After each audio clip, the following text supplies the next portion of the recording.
So in the last video, we came across this thing called Plancherel's theorem, which I've written up here.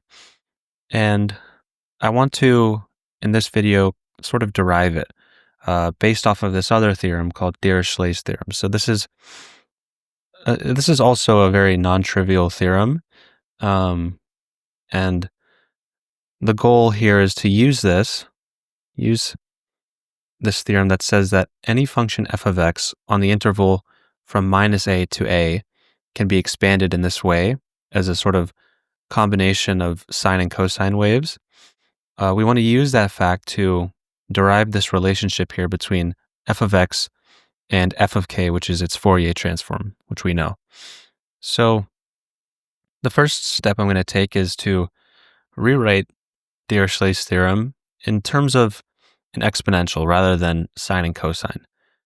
So we know Euler's formula, e raised to the power of I times some angle is just cosine phi plus I sine phi. And using this, we can rewrite f of x, or this portion that's in the sum here, as a sub n, and then e raised to the I times n pi x over a minus e to the same thing, but with the sign flipped. And this is going to isolate the sign for us from this formula. And then we have to add this factor 1 over 2i to give us just sine. So we can do a similar thing over here. It looks a little different with cosine, but you can work it out and see that this is what you'll get. And we don't need the factor of 1 over I here. So again, let's rewrite this. In an attempt to simplify everything, I want to separate the parts where we have an exponential raised to the power that's with a positive sign, so e to the I n pi x over a, and then e to the minus I n pi x over a. I want to separate those two terms. In fact, I'll put them in different sums too. So we have an over 2i plus bn over 2. And this is going to be the part with the positive exponential. And then I'll write this other sum here with the parts that have this negative exponential.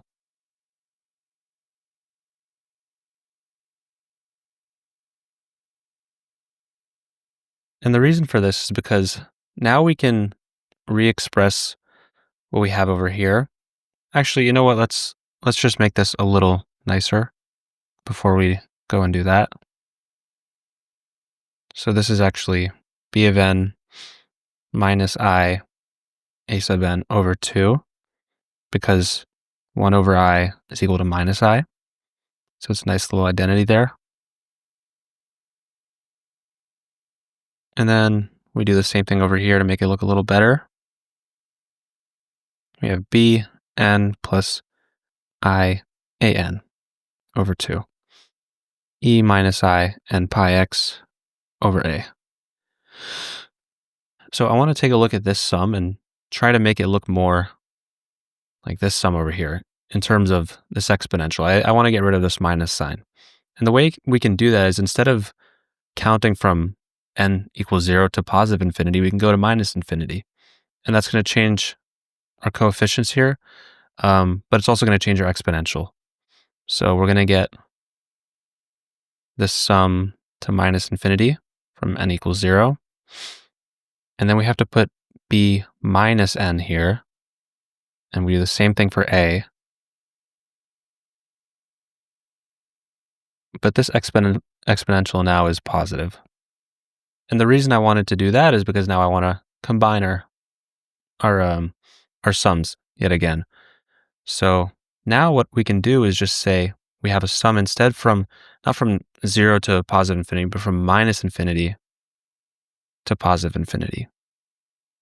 And we both of these sums are dealing with this positive exponential term, so we can just put some c sub n, which is going to it's going to give us either this coefficient here or this coefficient here, depending on our values of n.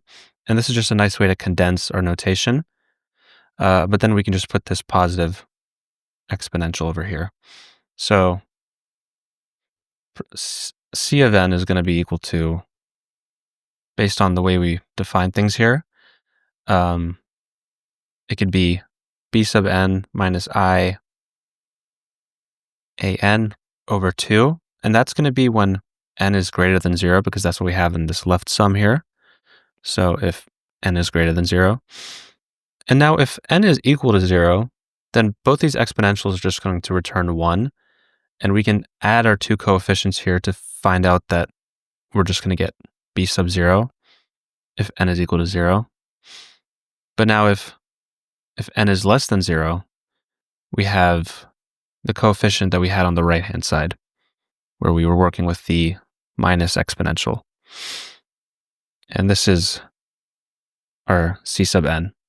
It's just a better way to write this so that we can introduce a change of variables later that's going to give us our f of k, which is what we're trying to find, f of k. So now we have f of x is equal to the sum from minus infinity to positive infinity, where we're adding up c of n and then this exponential e to the I n pi x over a. So let me just take this over here. So now what we want to do is we want to use something called Fourier's trick to kind of pick out a particular value of c of n, so that we can write down a more meaningful relationship between c of n and f of x. Because right now we don't know much about each individual c of n, given that we're summing all of them. So we want to pick out a particular value. And the way we do that is we make use of a particular identity, which is that the integral from minus a to a of this exponential here, where we have two terms, k minus k prime, x over a, and then integrated with respect to x. The identity that we're going to use says that this integral here is equal to the Kronecker delta of k and k prime, and then times this extra factor here, 2 times a. So essentially what this says is, unless k is equal to k prime, this integral here evaluates to 0. But if it's equal to k, or if k prime is equal to k, then this is going to give us 2a.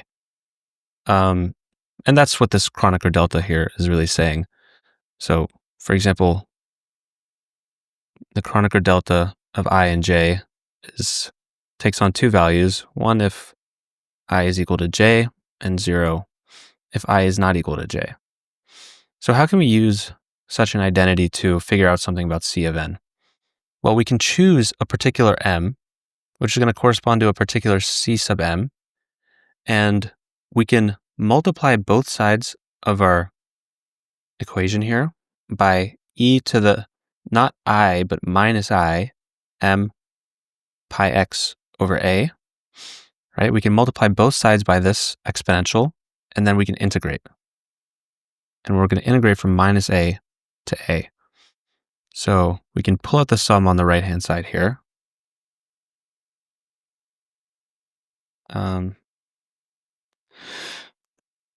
And we have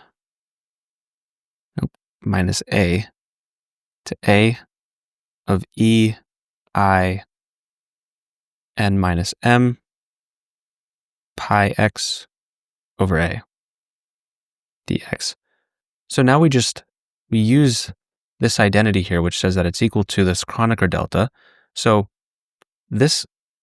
all of these n values are going to go to 0, except for the one that's equal to m, because this is equal to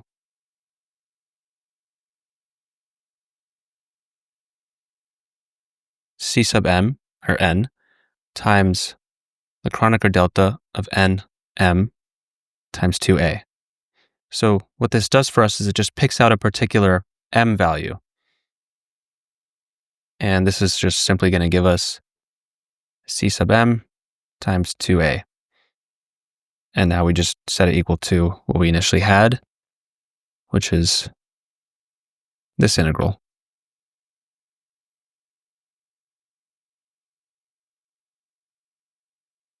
And the actual label for C of m doesn't matter, so we can just change this back to n.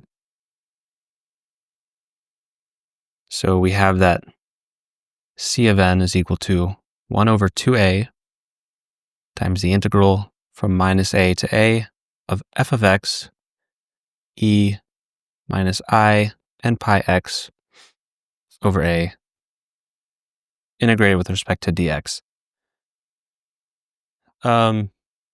So now we're starting to recover something that looks a little more like Plancherel's theorem. Now we actually have integrals involved. So we have one integral here, one integral relationship, and we also have I have it somewhere up here. I'm just going to rewrite it. This relationship between f of x and c of n, where we have the sum from minus infinity to infinity of c of n times e I n pi x over a. So these are the two things we have to work with now. And I'm going to introduce a change of variables here that's going to make things a bit easier. And also, we're going to start talking about this variable k, which is what we have up here. So we're just going to call it k. So we have k, and we're going to set it equal to n pi over a. So for this sum here, we're going to get this sum from minus infinity to positive infinity, c of n I kx, and then c of n is equal to the same thing, but we just replace n pi over a with k. And now that we've introduced k, we can introduce f of k. And f of k is going to be a function of k, or it's going to be a function of n and pi, or n and a. And what we're going to say is that it's equal to c of n times a times the square root of 2 over pi.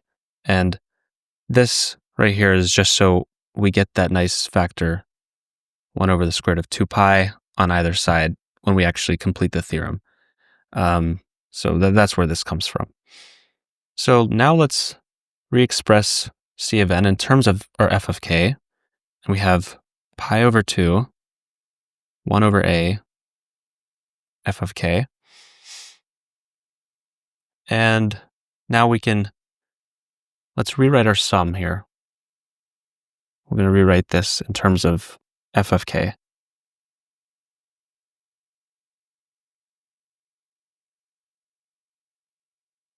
You have square root of pi over 2 times 1 over a, f of k, ei kx. And so we're almost there, but not quite. Now let's also re-express our integral here.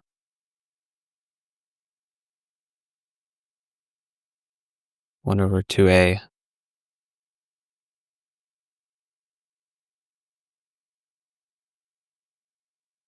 and these a's are going to cancel. And we have here that f of k is equal to 1 over the square root of 2 pi. If we just do the algebra, a minus a, f of x, e minus I kx dx. So this is pretty close already. This is very, very similar to what we have here. It's the only thing that's different is these boundaries. But here we still have a sum. So how are we going to turn this sum into an integral? Well, a sum is or an integral is really just a sum, but you're taking the things that you're summing, which are usually thought of as rectangles, and you're condensing that width down to an infinitesimal amount. And if we were able to do that, then we can convert this thing to a sum. But firstly, we need an idea of what this rectangular width is going to be. How much what is the step size, essentially? So the question we want to ask is, how much does k change as n goes to n plus 1? So what is delta k? And if k is equal to n pi over a, this is easy. Delta k is just pi over a. So let's pull out a delta k here in our sum. And the way you do that is you just take your sum and pull out delta k, and then you have to do 1 over delta k times what we initially had here.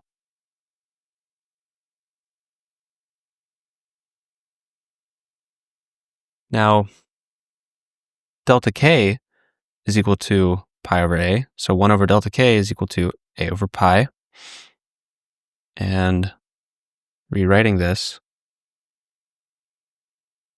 we get delta k a over pi square root of pi over 2, 1 over a, f of k, e to the I times k times x. And we cancel, and this is just going to become square root of 2 times pi. I'll just write this nicer.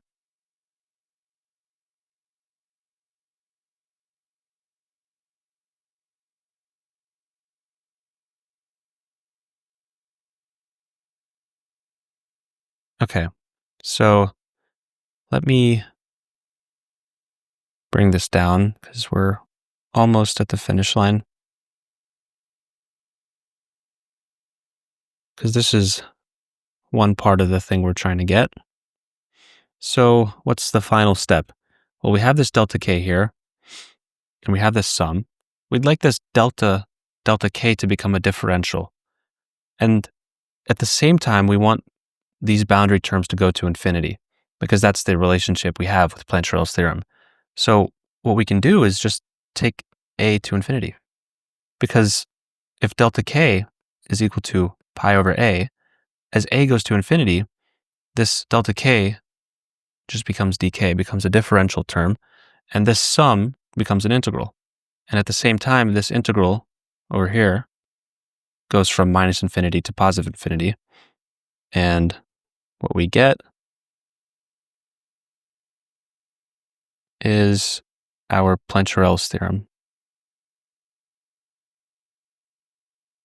So we have that f of x is equal to this.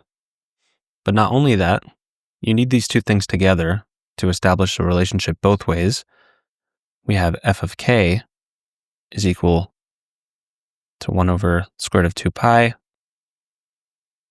and not a, but minus infinity to positive infinity, f of x e to the minus I kx dx. And this is Plancherel's theorem. So it establishes a relationship between the Fourier transform of f of x and its inverse Fourier transform, going back to f of x from f of k. So now that we've gotten that out of the way, in the following videos, we're going to talk a little bit more about the physical significance of this kind of transformation and continue with our free particle discussion. So thank you.